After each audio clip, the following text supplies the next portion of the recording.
আমরা সরাসরি কথাটাই বলে নিই আগে, এবং তবে তার আগে ফরাসদা যদি তুমি এখানে দাঁড়াও একটুখানি ওই পুই পুইটা দুজনের একবার হতে পারে একটু পুই পুই।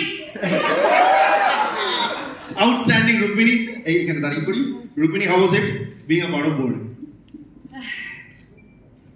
কি বলি বলো তো, আজকে প্রথম কথা যেটা আমাকে বলতে হবে যে আমি নিশা। তুমি কি বলছো তাহলে তুমি ঈশা নও? সেইটার জন্য 7 জুনে গিয়ে বুঝতে হবে যে আমি ঈশা না নিশা না রুক্মিণী। এই পুরো গন্ডগোলটা আপনাদের সবাইকে 7th of জুনে গিয়ে দেখতে হবে বুমারাং হলে। যাবেন তো সবাই?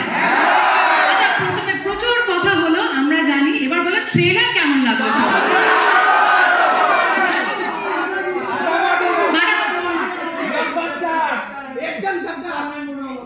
ও তাহলে 1 2 3 4 জিদ্দা এখন Superman Superman Superman. But thank you so much. প্রথমত আমি একদমই তাই, অ্যান্ড আমাকে এটা বলতেই হবে যেহেতু এই প্রথমবারের কথা হচ্ছে, এইরকম একটা সাহসী পদক্ষেপ অফকোর্স সৌভিকের ব্রেন চাইল্ড বুমারাং সেটা আছে, এবং যে কোনো প্রোডাকশন হাউসের আমার মনে হয় এরকম একটা প্রজেক্টকে গ্রিন লাইট করা, সেটাকে বলা যে হ্যাঁ আমরা এটা করবো।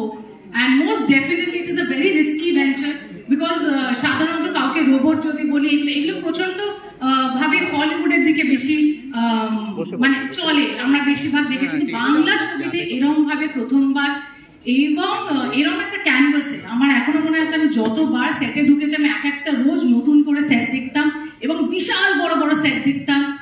যখন বাইকের কথা শুনি, এই তোমরা কে বলছো গো জিদ্দা খুব গ্রাউন্ডেড মাটির মানুষ, তোমরা সবাই এগুলো কি বলছো?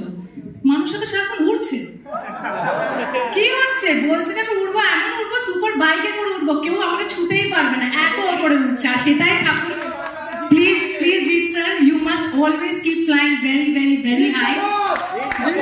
Is the boss.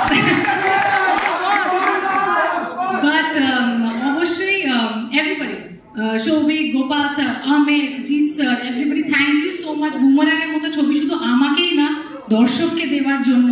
এভরিবডি যারা এই মুহূর্তে এখানে দাঁড়িয়ে আছে, আমি এদের সবার সামনে প্রচন্ড একজন ছোট একজন শিল্পী, এখানে অনেক বড় বড় ব্যক্তিরা দাঁড়িয়ে আছে, আমার ওদেরকে কমপ্লিমেন্ট দেওয়াটাও মনে হচ্ছে যে খুব ছোট ব্যাপার। আপনারা সবাই জানেন এরা কারা। আমার কাছে এই অপরচুনিটিটা খুব বড়, এবং এটাই চাইছি যে সবাই এই ছবিটাকে ভালোবাসুন। আর অফকোর্স আমি জানতে চাইছি, সবাই এটাই জানতে চাইছে যে জিৎ স্যারের সাথে আমার অভিজ্ঞতা খুব খারাপ, খুব খারাপ।